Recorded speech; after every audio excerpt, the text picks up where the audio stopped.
Get your ears wrapped around the Golden State Media Concepts Basketball Podcast. All the scoop you need to know, from college basketball to the NBA and even March Madness. News of your rising stars, topics on and off the hardwood. This is the Golden State Media Concepts Basketball Podcast.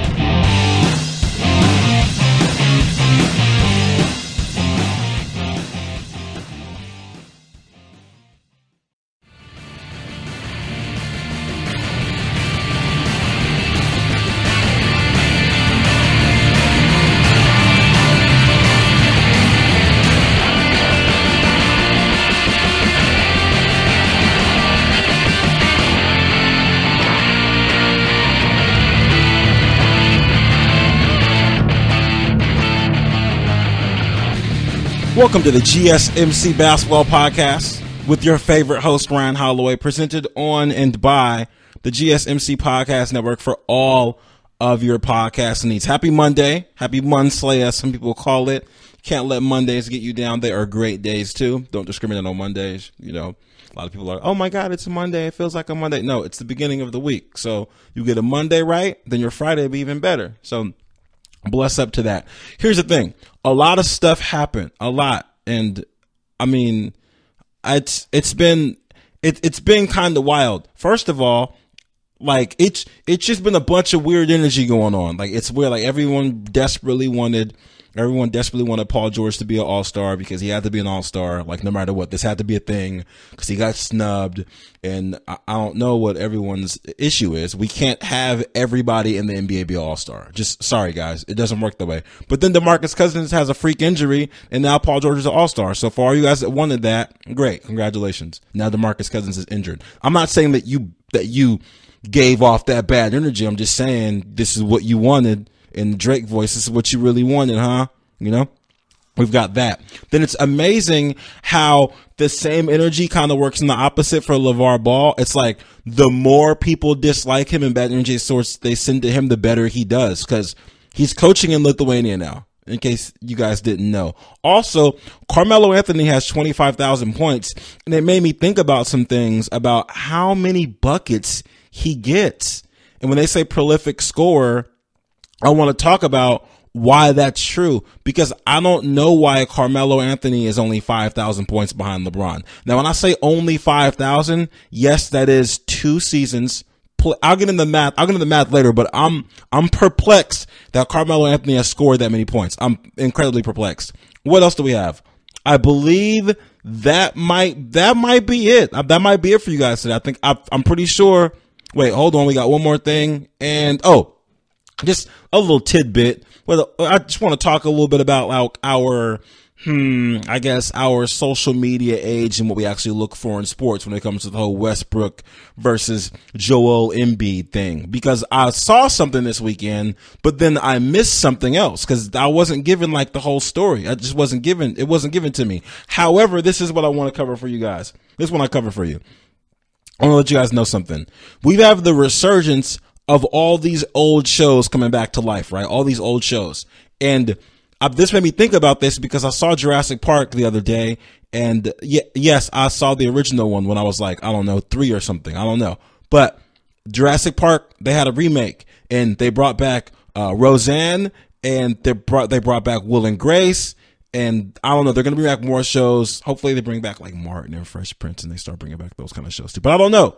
But while we're doing this whole bringing back and everyone, and we're all in like this amazing 2018 time machine that's taking us back to the 90s or the early 2000s, we also brought back a 50 Cent and Ja Rule beef. You know what else we brought back, guys? We're supposed to be bringing back the XFL. The XFL with Vince McMahon. You guys remember? This came out like once when I was in high school at one point, and I was talking to some friends about it, and it's interesting because I don't necessarily know I don't really know how this can fail this time because everyone needs their sports. And I had a friend that said, well, they're just gonna have a bunch of washed up players. The thing is, once you're famous and people are interested in you, they can put you anywhere. As long as you're like low key, almost accomplished, they can put you anywhere. Like, for example, Ronda Rousey who used to be in the UFC, just signed a contract with WWE. Is that interesting? Of course it is, WWE fans. Of course it is.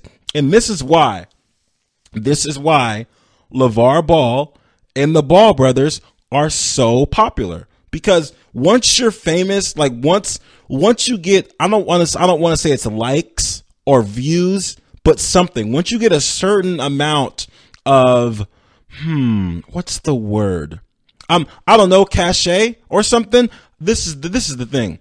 Whatever you're famous for, as long as you continually do that, it doesn't matter what level you do it on. As long as you keep doing it, then you're fine. You'll be okay. And what I mean by that is this, like famous people who are famous for being famous, as long as they like stay semi-relevant and you see them places, they'll still be a big deal. So I say all that to say this. First of all, I want to apologize because there was a game when the Ball brothers, for those of you guys that don't know, just quick little background on this situation. Lonzo Ball plays for the Lakers. He got drafted this year. He's a rookie. His two younger brothers, one was going to UCLA. The other one was in high school. The one that was going to UCLA got suspended indefinitely from the school because he got caught stealing sunglasses in China, because that's what you should do while you're in China during the exhibition game. You should probably steal sunglasses. I mean, that's just, silly mistake, I guess, whatever. And the other son, he's 16. He was in high school, but he got pulled out. LaVar takes these two kids to Lithuania and gets them on a basketball team, and they're playing overseas. Like everyone says overseas, like it's one place. That's where they're playing at. So they put together what was called the Big Baller Brand Tournament over there. It's an exhibition game that's sponsored by the Big Baller Brand, which is the brand that LaVar Ball owns. And they put together a tournament, basically like an and one mixtape tournament. Not the and one style, but he put together his own tournament, like funded. I don't know, they paid him, whatever. And during this exhibition process, he had a couple games to play. He got to be assistant coach in one of the games, and in that game, they won by 2. That was 145 to 147. Both of the boys had double digits. In this last game, they actually let him coach the game because they said it was just a friendly exhibition. They let him coach the whole game, and they won 151 to 120. Here's the reason I want to apologize. There was a time when they played a game where they didn't do very well. I believe they lost by, I want to say, like 20 points. And LaVar said, they got to play my boys at the same time. They got to play them at the same time. They're not playing them at the same time enough. They're not playing at the same time enough. They're not playing them at the same time enough. They're not playing them at the same time enough. And in my mind, I thought, how is playing them at the same time going to make them not lose by 20? I'd like to understand. I would like to know, how's that going to work? Like, what do you mean exactly? And then LaVar got to coach the team, and they won by 30. Now, there is some context in this. Here's the context that's missing. During this basketball tournament, there's adult leagues that are like the real life overseas leagues teams, like, I don't know, that Porzingis and them playing. Then there's like a younger league, you know what? Let me not even say younger league, because like the younger league that they're playing in was like 16 to 18. Then there's like a man's league, right? Which I don't know, maybe the one Tony Parker was playing in. I'm not sure, but I know the skill level's different. So they'll play one game, and then they'll win by like 30. Then they'll play another game, they'll lose by 10 because they're actually playing against like real life men that won't let them get a shot off. For this particular game, from what I saw, it didn't look like they were playing like teenagers. Now, LiAngelo had 31 points, and LaMelo had 40, 10 assists, and 11 rebounds. And I did see the highlights. I saw the highlights of the game, and I'm not gonna say it was the most impressive thing in the world, but I will say it was, reminiscent of the Steve Nash days. Steve Nash D'Antoni, but like with less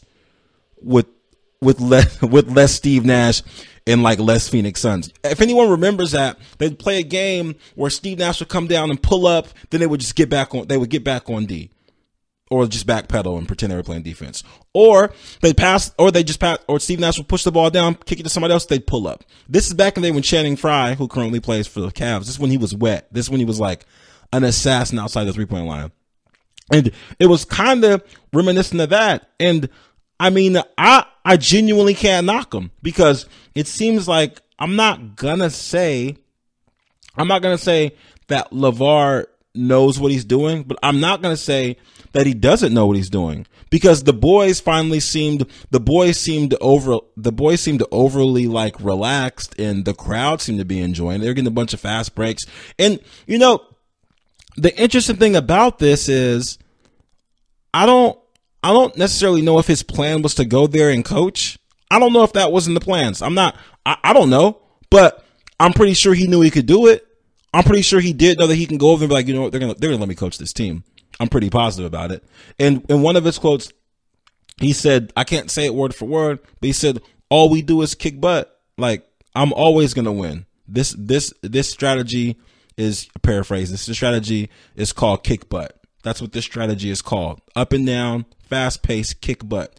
You can use your imagination to imagine what he really said. But I can't even, anyone that can knock this, I feel like you might just be a genuine hater. Cause what I did after I read the story, I read some comments and it's interesting how there's mixed reviews about, it's not even mixed reviews. Like 70% of the comments on this story were negative.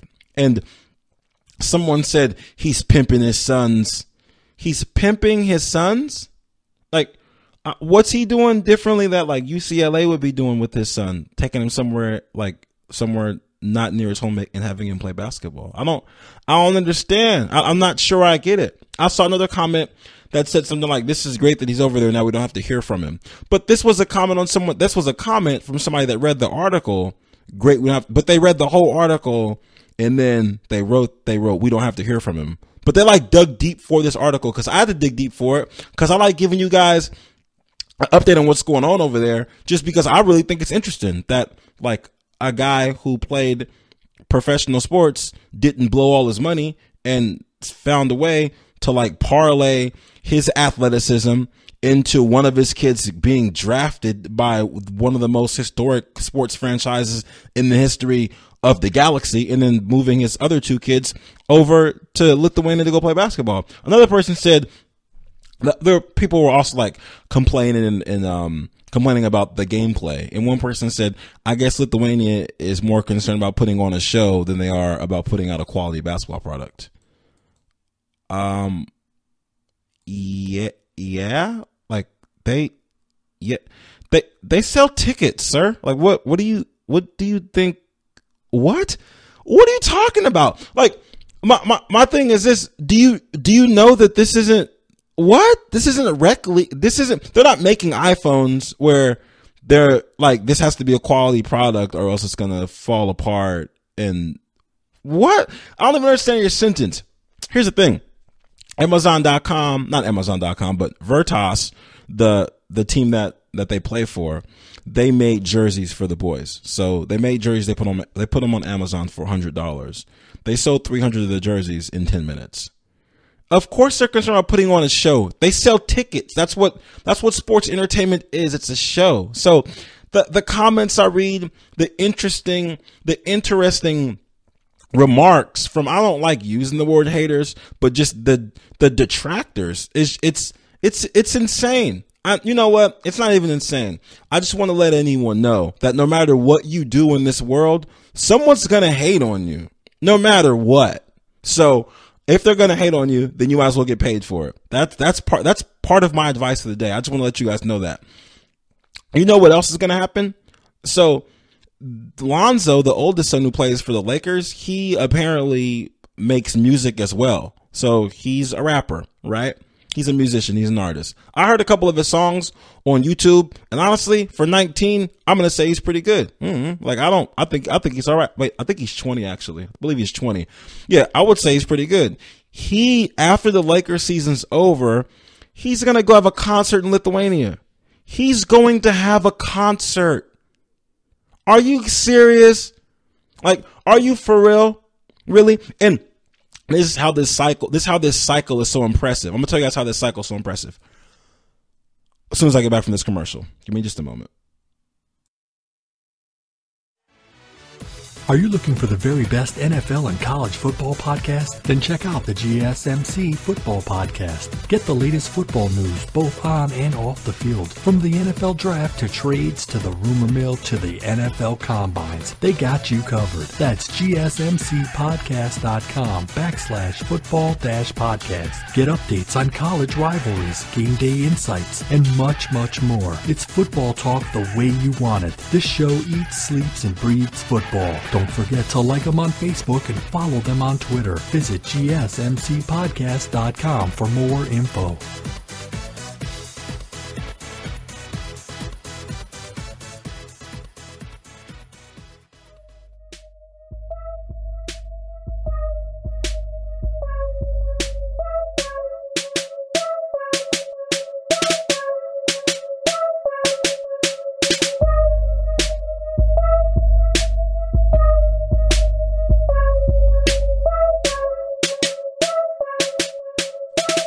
Welcome back to the GSMC Basketball Podcast with your favorite host, Ryan Holloway, presented on and by the GSMC Podcast Network for all of your podcasting needs. I was just giving you guys a quick breakdown. It wasn't even a quick breakdown. I'm not even going to say it was quick. I was letting you guys know about where the Ball families are right now with their balling, no pun intended. So right now, Lavar Ball is currently coaching the team, Virtus, in Lithuania that his sons play for. And I think it's incredible because I don't know if he planned on coaching the team when he got there, but somehow, some way, they ended up letting him coach the team because apparently they say it was just a small friendly matchup and it doesn't really matter as much. But I'm gonna get back to that point. Let you know what's going on here. But what I wanted to say was this cycle goes full circle because Lonzo, after the Lakers season is over, he's going to go and he's going to have a concert in Lithuania. Now, I'm not saying that, like, I heard his music and it's okay. I mean, it's cool he's 20 years old. He plays basketball full time. He writes raps. I don't have a problem with it. It seemed like for what hip hop is right now and like the like trance anthem mumble rap, as people call it disrespectfully, for what it is right now, I think it was good. It was a solid song. And you know what I find really interesting about this, like actually what I love, what actually touches my heart, is that he has a song about his little brother. So he's a rapper. He plays for the Lakers. He has a song about his brother. He wrote a song about his little brother playing basketball. Really? Like that. Now, maybe I'm the only one that's thrown off by that, but he didn't have to do that, right? He made a song about his little brother playing basketball. And his little brother is playing basketball in Lithuania. Lonzo, the little brother, caught an alley-oop dunk from the middle child, and then he showed his shirt. He lifted up his shirt and showed that it was a Lonzo shirt. So they have like an immense amount of support for each other. So I'm not even necessarily sure how anyone could hate on this, but this is how an empire like begins, right? This is how things work themselves out. And people crack jokes or whatever and say, I don't know, silly things like, oh, these Kardashians. I mean, like at this point, if you want to call them the Baldashians or whatever, even I feel like comparing someone's empire to a Kardashian, I mean, at this point, that's like saying someone's a Kennedy or, I mean, a Carter at this point, honestly, because they're making hundreds of millions of dollars off of their images and off their likenesses. So, I mean, hey, if you want to call them Kardashians, that's 100% fine because I feel like he knows what he's doing.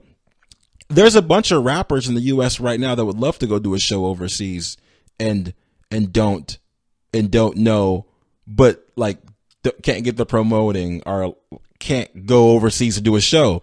But this brother has made a song about his little brother. His little brother plays over there. I'm sure his little brother plays the song. People hear the song. So when Lonzo goes to perform the song, people are going to hear him performing the song. Like it's a brilliant marketing strategy. I'm sure that's probably not what Lonzo was thinking when he made the song, but I mean, it's still a great idea. So LeVar Ball said at one point that he wanted to eventually create a league where players that didn't want to go overseas or didn't want to go to college could just play in a league in the U.S. for like a year and then get NBA ready and go ahead and go straight to the NBA. Which, personally, I mean, I feel like it's a good idea, just because you either go to college, a place that you don't want to go because you already know you're going to go to the NBA, and then, I mean, you get a little better. You risk a lot of where you're already at as a player to like go ahead and play a season there, and people make money off your likeness. I'm not going to say the P word, but I mean, apparently we can only use pimping when we're talking about Lavar and then putting his sons in the best situation. We can't use pimping when it comes to schools because they're places of higher education. They would never do anything to make money off the backs of children. But instead, you go there for a year, or not even a year. I mean, I think Kyrie Irving played, I believe, 11 games, give or take. And then you go to the NBA. But I mean, you're there and you don't really want to be there, classes and all that, whatever. But LaVar wants to do a league where you just play 1 year and then you're just NBA ready and you go ahead and go in. What I think is going to happen, or what I believe is probably a little bit of the strategy, is I feel like since they won't let him into the NBA, obviously. I mean, they won't let him in the NBA. I mean, obviously, right? I mean, his son is son plays for Lakers. It looks like he's backed off of that a little bit and came to focus on this, which is a great idea. I mean, obviously, I feel like there was a lot of buzz going on about him several months ago, a couple weeks ago, where he was saying Luke Walton probably shouldn't like coach the team anymore. Then people were saying, hey, Lonzo should say something to his dad. And suddenly his dad's over here coaching. So I would say that either Lonzo said something, or LaVar got it, or that could just be what he wanted to do to get the ball rolling, to get Luke fired prior to him going back to Europe. Anyway, what I feel like he's doing, since he can't get into the NBA, I believe he's soaking up as much game as possible from this league. And this is what one of LeBron's colleagues, one of his close friends, did at Nike when they learned the game. They learned the game. I believe, I want to say it was Maverick. That like learned a lot of game from Nike, or Rich Paul, one of them, I'm just not sure, but one of them learned a lot of game from sports agents, from Nike, from just being around LeBron, from being around like LeBron's career, one of those branches. Then they came back and then they created their own sports agency. So I feel like what he wants to do here is, if he can coach there, get to know the game or whatnot, get to know how leagues work, how much you can pay people, I believe he can come back. He can come back with a little bit of clout, with a little bit of cachet, and say, hey, I did this in Europe for a year and a half, 2 years with Veritas. I want to get this league going. And I mean, it seems like a good idea. I mean, that's how you learn stuff, right? Like, you go somewhere, you start on the bottom. You can't go 0 to 100. No matter what anyone tells you, no matter what Drake says, you can't go 0 to 100. You gotta start from the bottom. Like Drake said. One of those things that Drake said. Not both. You can't go 0 to 100. I mean, you can when you want to mess something up, but realistically, you're gonna start from the bottom. Then you're here. Start from the bottom, then you're here. That's usually how it works itself out. So if he has to go to Europe, coach a team for a little bit, get some game, understand the ins and outs of how a league works, and how coaching adults work, and how pay structures work, agents, schedules, everything, all that stuff. Then I feel like he can come back to the U.S. with a little bit of cachet, and someone would back him for this league he wants to create. I mean, I take my hat off to the guy. I'm really impressed. I read in an interview somewhere that they weren't going to last a month over there. And I feel like I will say people. I don't think people enjoy when you break molds. I don't. And the reason why I think people don't like this is because I had a conversation. This is really similar to Vince McMahon, because I had a conversation with some colleagues yesterday about the XFL thing. And I was like, hey, what do you guys think about it? Oh, nobody's going to watch it. It's stupid. I'm like, well, why? Oh, cause it's dumb and because it's stupid. Okay. Well, why? Well, I don't want to watch mediocre football. And one of my close friends he roots for a team that's completely garbage. I'm like, well, you watch those guys. Like, oh, well, that's different because it's just different. Oh, okay. All right, cool. They're like, I'd rather watch like CFL. I'm like, why? Well, because they'll have players that won't make it. I'm like, well, won't the XFL have those players too? No, just nobody's going to watch it because it's going to be stupid. So what it sounds like to me is you don't really have a reason why anyone's not going to watch it. You just don't like someone breaking the mold and doing something that's unknown. Because I don't see a reason for it to not be. The only thing I can see about it that I read about it why it wouldn't work is because he seems like he doesn't really want to sell the personalities of players, which is why a lot of people watch sports. That may be why it doesn't work. But to just say someone's idea isn't going to work because you've never heard of it before or because they failed once, I don't think that's a very good reasoning. And I believe that when you break molds and do different things, go outside of your lane or outside of the boxes, people get upset. I know people say stay in your lane, and that cliche is relative. Realistically, you should be changing lanes all the time. You should be switching lanes you should be switching lanes, getting off on exits. I mean, if you're on the road to success, you're gonna have to switch some lanes. I'm just letting you know right now, because sometimes you gotta switch lanes. That's just how it goes. Sometimes there's an accident, and that route's not gonna work for you. You gotta get off and get back on the freeway. So I'm very happy for them. I hope that whole situation works out. I'm actually kind of excited about it in a way.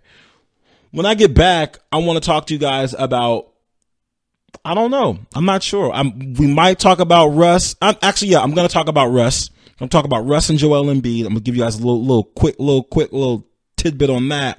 I'm going to ask you guys if you knew about how many buckets Carmelo was getting. Because I don't know if you guys knew, but Carmelo's been getting buckets, like low-key, undercover buckets. I'm going to tell you all about it when I get back.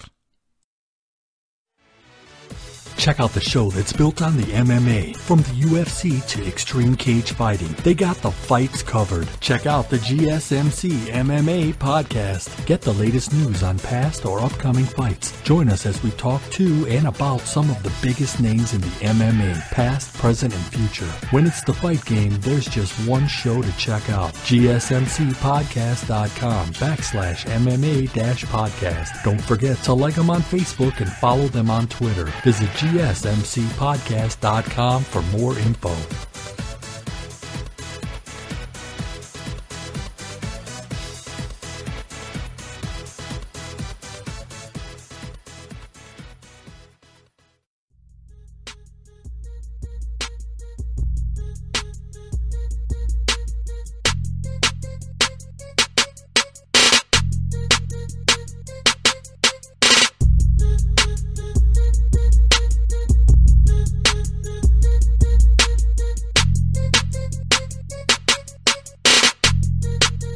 Welcome back to the GSMC Basketball Podcast with your favorite host, Ryan Holloway, presented on and by the GSMC Podcast Network. You ever like, how do I ask you guys this question? You ever start doing something and then you just get so off track that you lose your focus? I mean, like, so off track. I mean, like, for example, imagine this. Imagine you're working out, right? Let's say you're at the gym. And you're working out and you're on the treadmill. And let's say you got off the treadmill and then walk next door to Popeyes. Why your gym is at Popeyes, I have no idea. But let's say you got off the treadmill, then walk next door to Popeyes and you started eating chicken and you're like, and then you just get in your car and go home and you forget all your stuff at the gym, everything. That's how badly off track I just felt a minute ago. I just fell off track. It was like, what's happening? Has that ever happened to you? Anyway, I hope it never happens to you because I got really off track. Jeez, unbelievable. Like, you feel like you're in a different universe. Like, is it Monday still? Anyway, I had a thought piece for you guys about kind of just what we worship, what we know, what we don't know. The other night, Joel Embiid like smashed on Russell Westbrook, like really badly, like banged on him incredibly bad. And Russell Westbrook was actually trying to take a charge. And Joel Embiid banged on him. When I saw the video on Twitter, it had 1 million likes and 1.2 million views and 5,000 comments. And I was like, wow, he really dunked on him. But it wasn't even, I don't even think it was a big deal. I just think everyone loves Joel Embiid so much that they made it a bigger deal than it was, because Russell Westbrook took a charge. It's not like he jumped. Plus, Russell Westbrook, I believe, is 6'5". Joel Embiid is 7'2". It honestly wasn't really that impressive. It looked like a big deal because Russell Westbrook was trying to take a charge. Anyway, we saw this dunk and it was like polarizing. It was all over the place. Then I looked it up again, because I was hanging out on my website where I get all the stories. And they said Russell Westbrook gets last laugh. I'm like, oh, what's this about? I open it up and it shows Russell Westbrook dribbling the timeout, because he ended that game with 37 points, 17 rebounds, and 9 assists. Now, like, why isn't that in the stat line? Like, it's in the stat line, but why isn't that the story? Because we love Dunk so much. Like, we love Dunk so much that his incredible stat line isn't shared. I don't know how to explain this. I don't know how we missed that. Like he banged on him, yeah, but what about the stat line though? What about this stat line? Joel Embiid wasn't even in at the end of the game because of a minutes restriction. Russell Westbrook had 37, 17, and 9. Jeez. And that's not, I should have read through the comments, through the 5,000 comments, but I don't have time for that, because I wonder if someone was like, yeah, but check the stat line, because it's interesting how we get like so caught up in the dunk. Like, we have to see the dunk. The dunk is so outstanding. But Russ won the game and he had 37. Now, when Russell Westbrook was getting triple doubles and they were losing games last year, it was reported upon like, hey, he's not really helping his team win. What's going on? Because that was a story. I'm not going to create a straw man argument and argue with someone that's not here, but that was reported. That was something that was critical of his stat line. Like, hey, they're not winning a bunch of games, right? But now he gets dunked on. It's a big deal. He almost had a 40-point triple double. Almost. I don't like saying flirted with, but when one of the numbers is 9 and the other two numbers, when the other number is 9, one number is close to 20 and one number is close to 40, I'm going to say you flirted with. I'm going to say you flirted. I'll say that. I don't mind saying flirted in that situation. I just think it's interesting what we value. Now, speaking of values, I want to ask you guys a question. Did you guys know that Carmelo Anthony has 25,000 points? I didn't know this. I saw it being celebrated and I was like, wow, he has 25,000 points. Carmelo Anthony must get buckets. He has to get buckets. And what I mean by this is what blew my mind. What I mean by this is LeBron's been in the league as long as Carmelo, right? I'm going to say, I believe Carmelo's missed more games than LeBron. I'm going to go out on the limb and say that. LeBron has played more games. I'm going to say Carmelo has missed more regular season games than LeBron. But LeBron has played way more playoff games than Carmelo. Like, way more. He's been to the finals the last 7 times. So that's, I believe, what you have to win like 20 games to get to the final. You have to win 20 games to go to the finals and lose. Let's say it's 20 games, right? So we'll estimate each series to be 5 games, which isn't right, but we'll say first round 5 games, second round 5 games, conference final 5 games, finals 5 games. That's 20 games. So for the last like 7 years, LeBron's played 20 more games than Carmelo Anthony. But LeBron has 30,000 points. Carmelo has 25,000. Now, just some quick math on that. That 5,000 points for you guys, that's 2 seasons averaging 30 points per game. You get that? That's two 82-game seasons averaging 30 points per game. I would think that for LeBron to play that many games, that he'd be significantly higher than Carmelo Anthony. But Carmelo Anthony gets the buckets. Like, there's not even, if you look at the listing of players that are in the 25,000 point club, in this 25,000 point club, the top of the list is Kareem Abdul-Jabbar. The bottom of the list is, I'm sorry, not even 25,000. The bottom of the list is Carmelo Anthony, because Patrick Ewing, Vince Carter, Ray Allen, and Allen Iverson didn't quite make it yet. Not yet. They just didn't make it.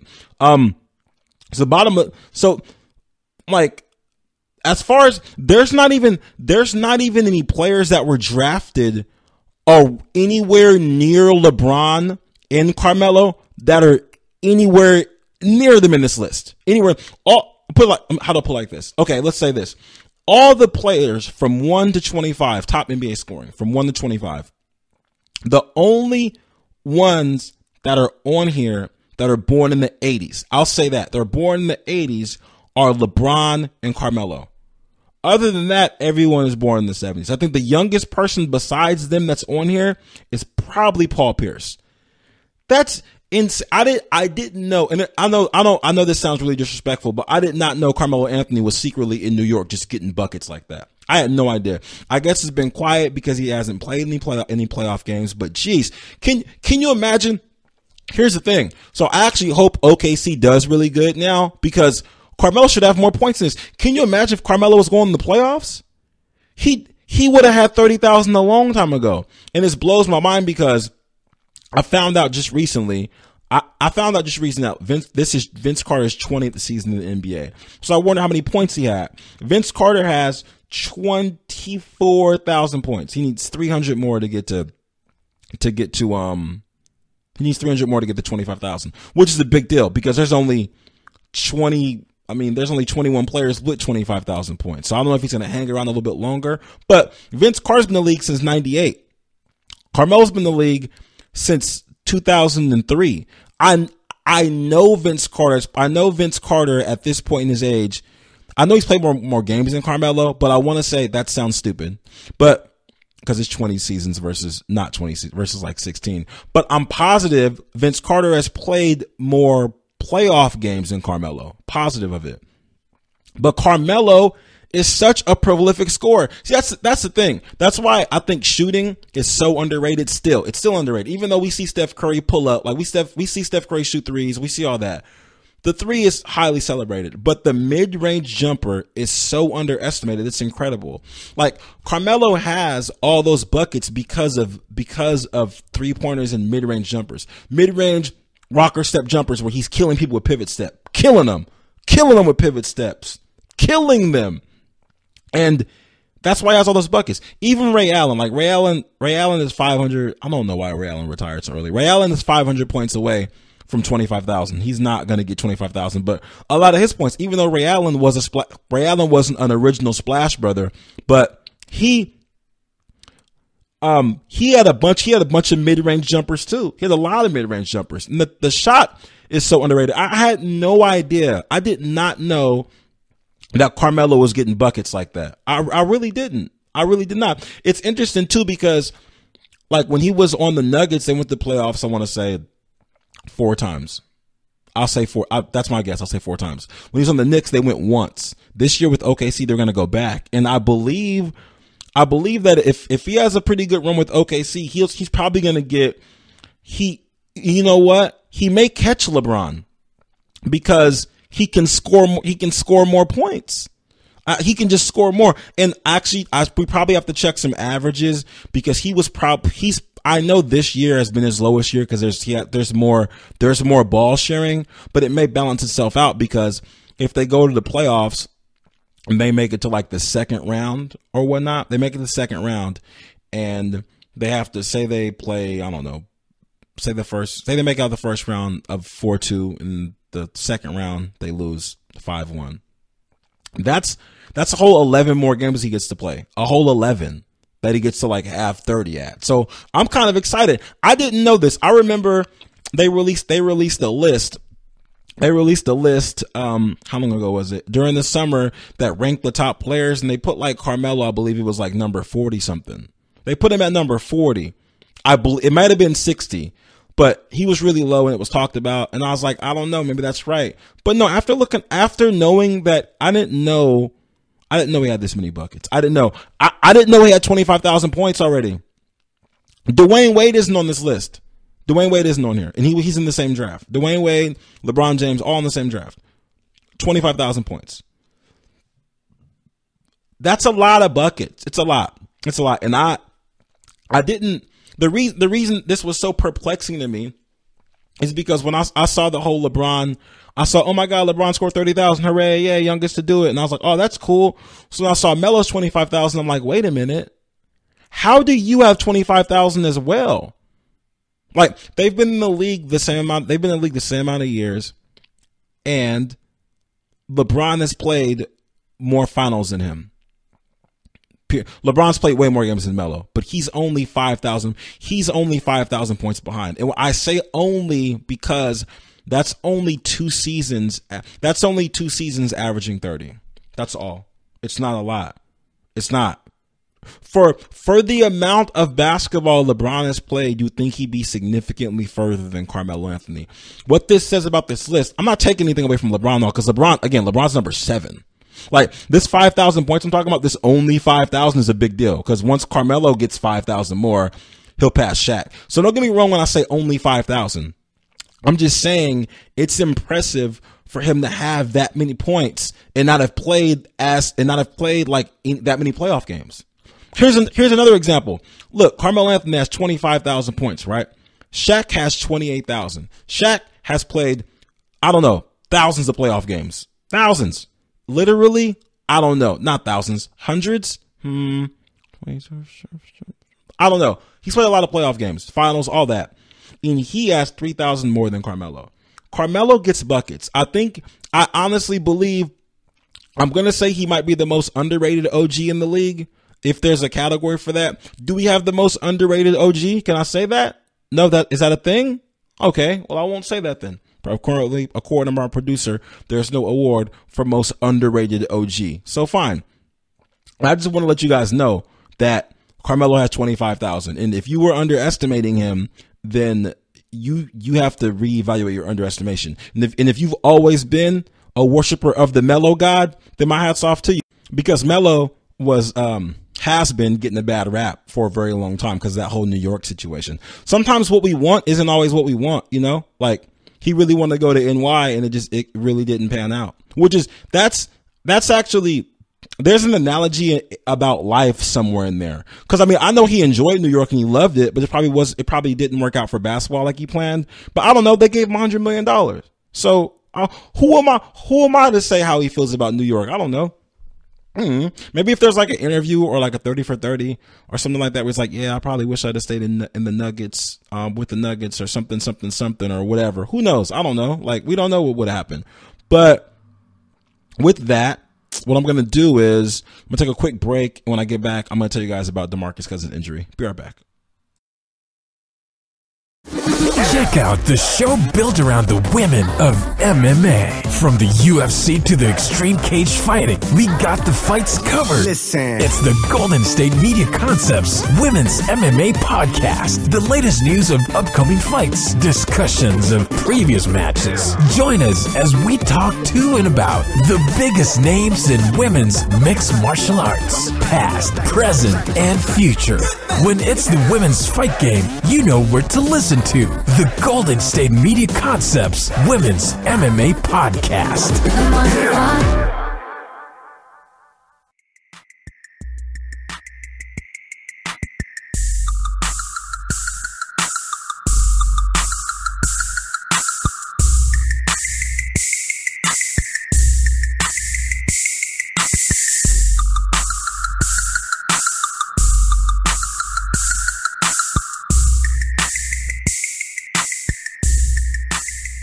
Welcome back to the GSMC Basketball Podcast with your favorite host, Ryan Holloway, presented on and by the GSMC Podcast Network to fulfill all of your podcasting needs. How you guys doing? Are you good? Are you all right?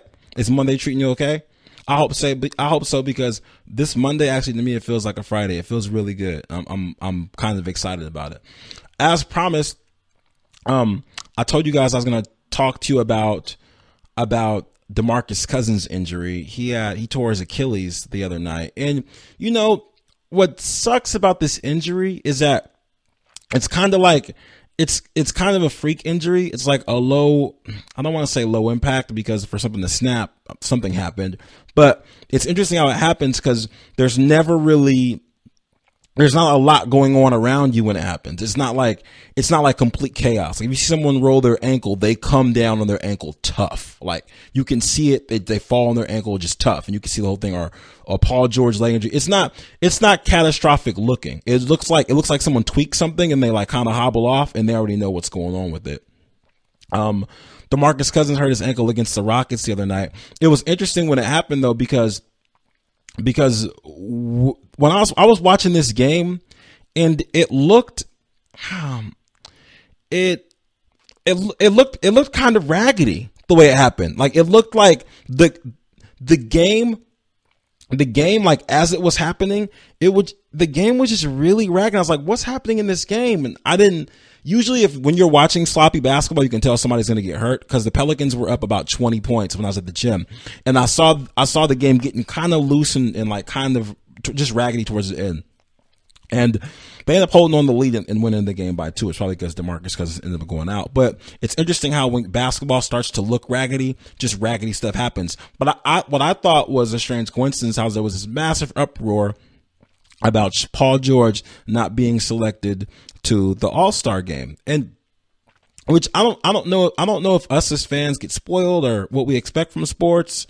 I'm just not sure. But I mean, yeah, I get it. Like, we feel like maybe someone shouldn't be an all-star, then put Paul George on a different team. But I mean, if Paul George was in the East, and his replacement for the team that he used to play for from OKC, Victor Oladipo, is an all-star. So when you come to the West, it just becomes harder to be an all-star. I don't understand why that concept was so difficult for everyone to grasp. Like, he's in a conference that's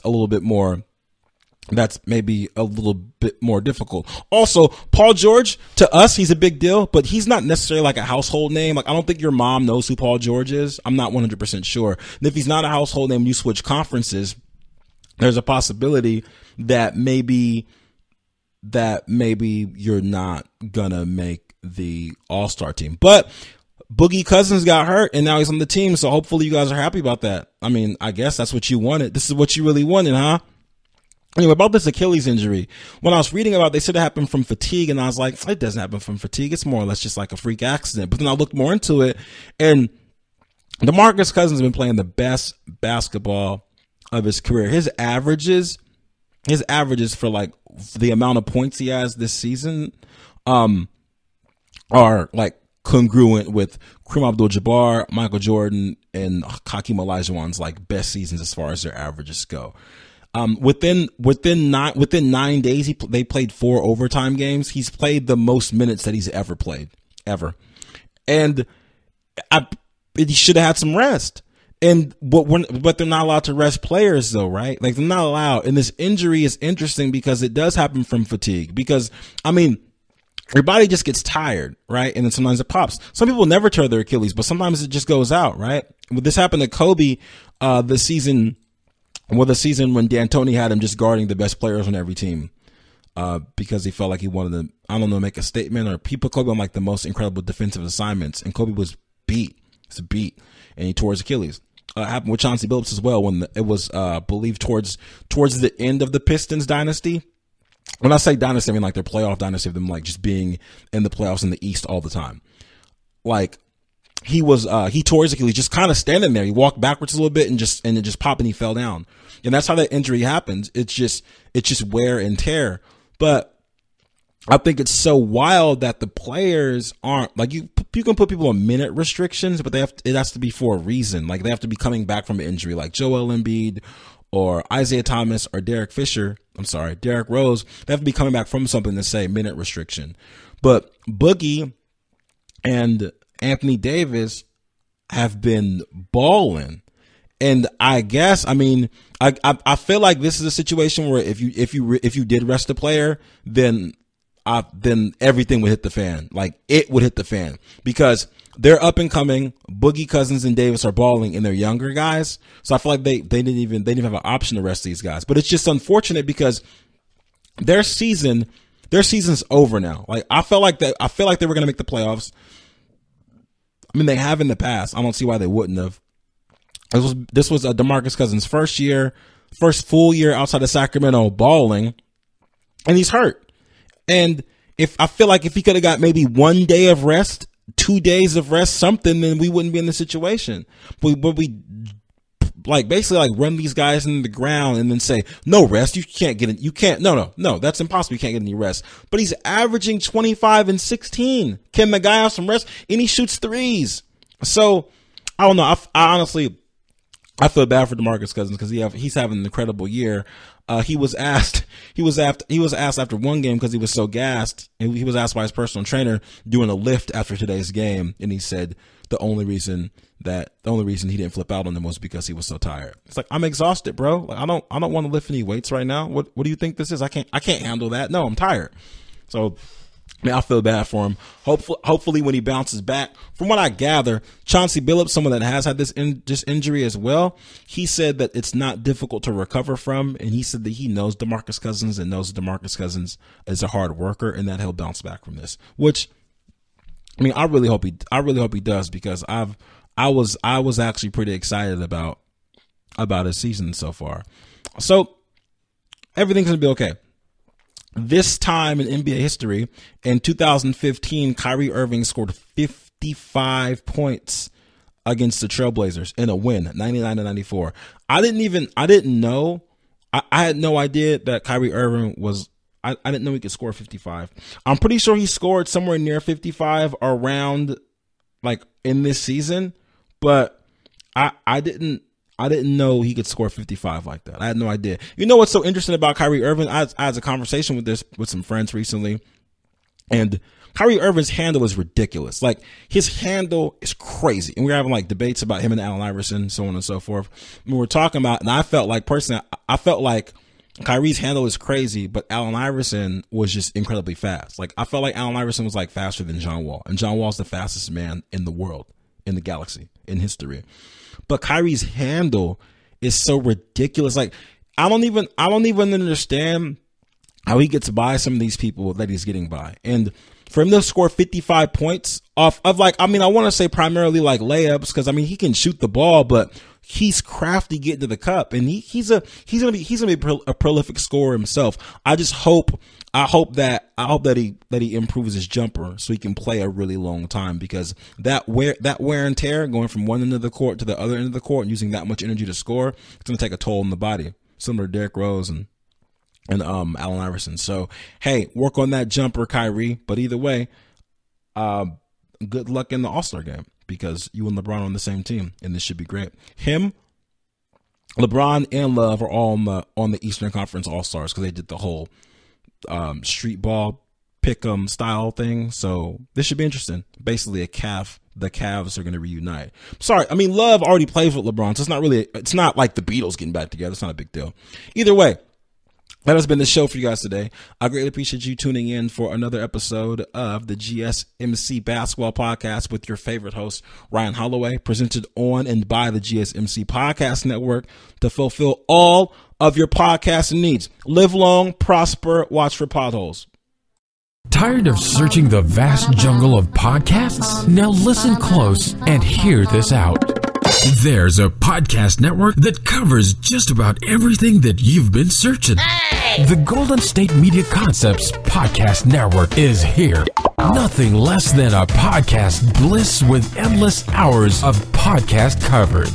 From news, sports, music, fashion, cooking, entertainment, fantasy, football, and so much more. So stop lurking around and go straight out to the Golden State Media Concepts Podcast Network. Guaranteed to fill that podcast itch.